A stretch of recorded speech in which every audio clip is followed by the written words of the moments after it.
사무엘상 20장. 그때 다윗이 라마의 나요스에서 도망하여 요나단을 찾아가 그에게 물었다. 내가 무엇을 했느냐? 내 죄가 무엇인데 너의 아버지는 그처럼 나를 죽이려고 하느냐? 아니야. 너는 죽지 않을 거야. 아버지가 그런 음모를 꾸미고 있는 것은 결코 아니란 말이야. 아버지는 언제나 자기가 하는 일을 사소한 것까지 모두 나에게 말해주는데 이런 일이라고 해서 나에게 숨길 리가 없어. 결코 그렇지 않을 거야. 물론 내가 그것을 알 리가 없지. 너의 아버지는 우리의 우정에 대해서 너무나 잘 알고 있거든. 그래서 그는 내 마음을 상하게 할까봐 이 사실을 너에게 알리지 않은 것뿐이야. 내가 살아 계신 여호와의 이름으로 맹세하지만 나는 죽음 일보 직전에 있단 말이야. 그렇다면 내가 원하는 것은 내가 무엇이든지 하겠다. 내일은 초하룻날 축제가 있다. 내가 너의 아버지와 함께 식사를 하기로 되어 있으나 나는 들로 가서 3일 저녁까지 그곳에 숨어 있겠다. 너의 아버지가 나를 찾거든 해마다 가족이 모여서 여호와께 드리는 제사 때문에 고향 베들레헴에 가려고 너의 허락을 묻더라고 말해줘.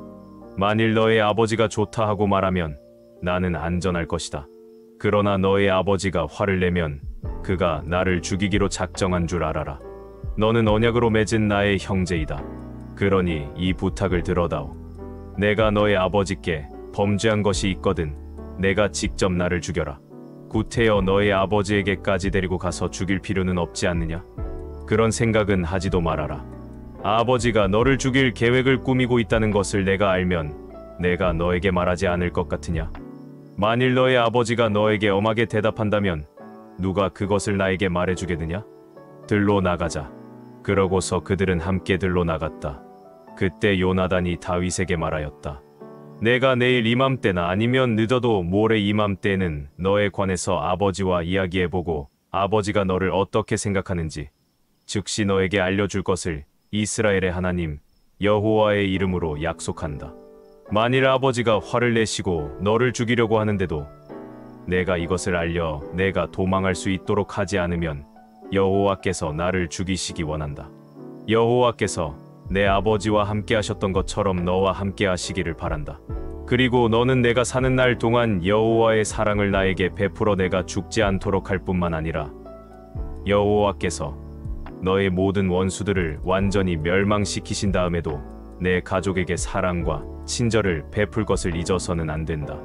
그래서 요나단은 다윗의 가족과 계약을 맺고 여호와께서 다윗의 원수들을 치시기 바란다 하고 말하였다. 그러고서 이번에는 다윗을 사랑하는 마음으로 그에게도 다시 맹세하게 했는데 이것은 그가 다윗을 자기 생명처럼 사랑하였기 때문이었다. 그런 다음 요나단이 다윗에게 말하였다. 물론 내일 초하룻날 축제에 내 자리가 비면 너를 찾을 것이 분명해. 모레가 되면 모든 사람이 너에 대해서 물을 거야. 그러므로 너는 전에 내가 숨었던 돌무더기 뒤에 가서 숨어 있거라. 그러면 내가 나가서 마치 관역을 보고 쏘듯이 그 돌무더기 앞에 화살셋을 쏘겠다. 그런 다음 내가 아이 하나를 보내 그 화살들을 주워 오도록 하겠다. 만일 내가 화살이 이쪽에 있다. 가져오너라. 하거든 너는 돌아오너라. 여호와께서 살아계시는 한 내가 안전하고 무사할 것이다. 그러나 내가 그에게 화살이 내 앞쪽에 있다 하면 너는 즉시 떠나라. 이것은 여호와께서 너를 보내는 표이다. 그리고 너와 내가 한 말에 대해서는 여호와께서 우리 사이에 영원히 증인이 되심을 기억하여라. 그래서 다윗은 들에 가서 숨었다. 초하룻날 축제가 시작되었을 때 왕은 평소 때와 같이 벽을 등지고 자기 자리에 앉았고 요나단은 그의 맞은편에 앉았으며 아브넬은 사울의 곁에 앉았다. 그러나 다윗의 자리는 비어 있었다. 그날 사울은 아무 말도 하지 않았다. 이것은 다윗에게 무슨 일이 일어나 그가 의식상 부정하게 된 것으로 생각했기 때문이었다. 그러나 그 다음 날에도 여전히 다윗의 자리가 비자 사울은 요나단에게 어째서 다윗이 어제와 오늘 식사하러 오지 않느냐? 하고 물었다. 그때 요나단이 대답하였다. 다윗이 나에게 베들레헴으로 가게 해달라고 간청했습니다. 자기 가족이 모여서 제사 드릴 일이 있다고 그곳으로 오라는 형의 명령을 받았다기에 내가 보내주었습니다. 그래서 그가 왕의 식탁에 나오지 못했습니다. 그러자 사울은 노발대발하며 소리쳤다. 이 미친놈아, 내가 내 자신의 수치와 내 어미의 수치도 모르고 천한 이새의 아들 쪽을 택한 것을 내가 모를 줄 아느냐? 그 녀석이 살아있는 한 너는 절대로 왕이 될 수 없을 것이다. 당장 가서 그를 끌어오너라. 그는 반드시 죽어야 한다. 그러자 요나단은 아버지에게 어째서 그가 죽어야 합니까? 그가 잘못한 것이 무엇입니까? 하고 따졌다. 그때 사울이 요나단을 죽이려고 그에게 단창을 던지자 그제서야 요나단은 자기 아버지가 다윗을 정말 죽이기로 결심한 것을 알게 되었다. 그래서 요나단은 대단히 화가 나서 식탁에서 일어나 하루 종일 아무것도 먹지 않았다.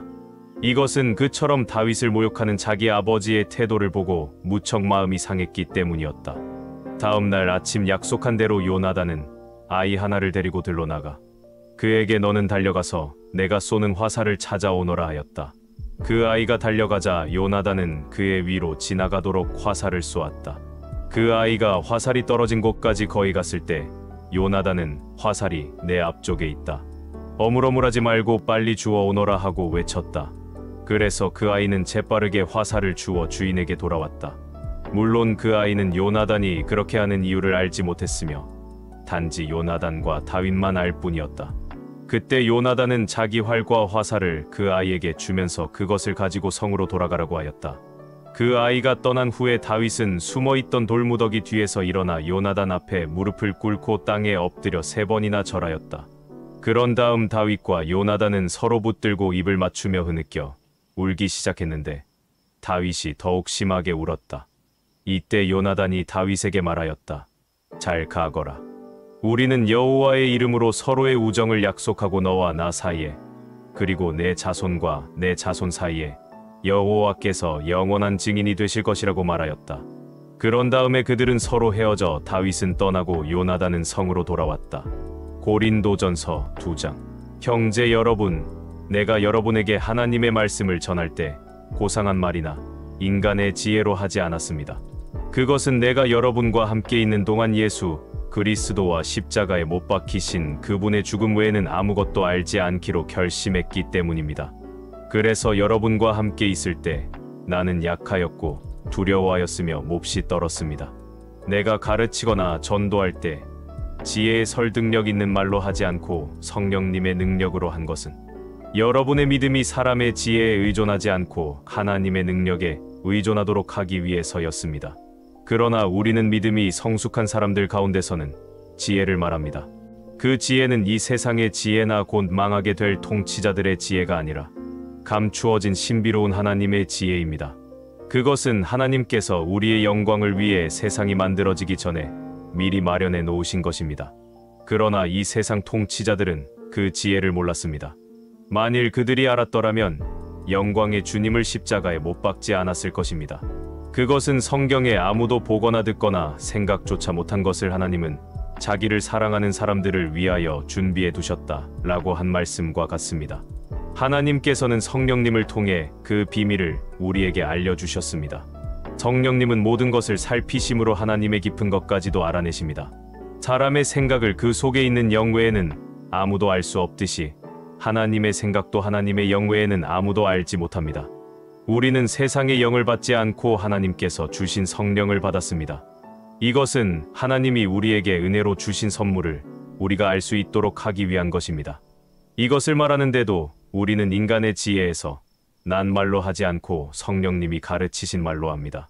다시 말해서 영적인 진리는 영적인 말로 설명하는 것입니다. 거듭나지 못한 자연인은 하나님의 성령이 주시는 것을 받아들이지 않습니다. 그런 것은 영적으로만 이해할 수 있는 것이기 때문에 그들에게는 어리석게 보일 뿐만 아니라 그들은 그것을 깨달을 수도 없습니다. 영적인 사람은 모든 것을 제대로 평가하지만 세상 사람은 그를 제대로 평가하지 못합니다. 성경에도 누가 주의 마음을 알아서 주를 가르칠 수 있겠는가? 라고 하지 않았습니까? 그러나 우리는 그리스도의 마음을 가졌습니다. 예레미야해가 5장. 여호와여, 우리가 당한 일을 기억하시고 우리의 치욕을 보소서. 우리가 유산으로 물려받은 재산이 낯선 사람의 손에 넘어가고 우리 집들도 외국인에게 돌아갔습니다. 우리는 아버지 없는 고아가 되었으며 우리 어머니는 다 과부 신세가 되었습니다. 우리는 물을 마시는데도 돈을 주어야 하고 땔감도 비싼 값에 사야 합니다. 우리를 쫓는 자가 바싹 다가왔으므로 우리가 피곤하나 쉴 수가 없습니다. 우리는 먹을 것을 충분히 얻기 위해 이집트와 아시리아에게 굴복하였습니다. 우리 조상들은 범죄하였으나 심판이 내리기 전에 죽었으므로 우리가 대신 그 죄의 대가를 받고 있습니다. 종에 불과한 자들이 우리를 다스리나 그 손에서 우리를 건져낼 자가 없습니다. 광야에는 칼이 있으므로 우리가 목숨을 걸어야 양식을 얻을 수 있습니다. 기근의 열기가 대단하여 우리 피부가 화덕처럼 달아올랐습니다. 예루살렘의 부녀자들과 유다 여러 성의 처녀들이 강간을 당했습니다. 우리 지도자들은 나무에 매달려 죽음을 당하고 우리 장로들은 존경을 받지 못하며 청년들이 힘겹게 맷돌을 돌리고 소년들이 무거운 나무찜을 지고 비틀거리고 있습니다. 노인들은 다시 성문에 앉지 못하며 젊은이들은 노래할 수 없게 되었습니다. 이제는 우리 마음의 기쁨이 사라지고 춤이 변하여 슬픔이 되었으며 우리 머리에서 면류관이 떨어졌으니 슬픈 일이 아닐 수 없습니다. 이것은 우리가 범죄했기 때문입니다. 이것 때문에 우리 마음이 나약해지고 우리 눈이 침침해졌습니다.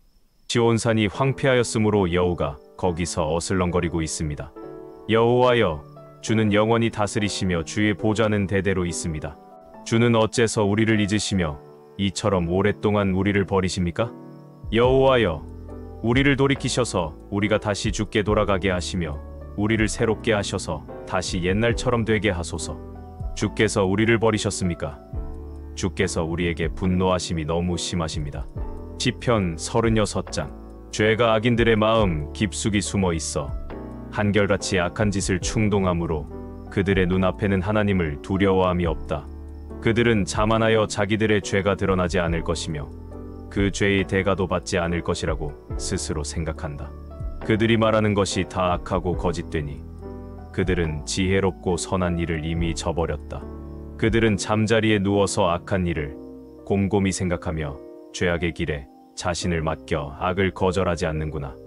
여호와여, 주의 한결같은 사랑이 하늘에 미치고 주의 성실하심이 공중에 사무쳤으며 주의 의는 든든한 산과 같고 주의 판단은 깊은 바다와 같습니다.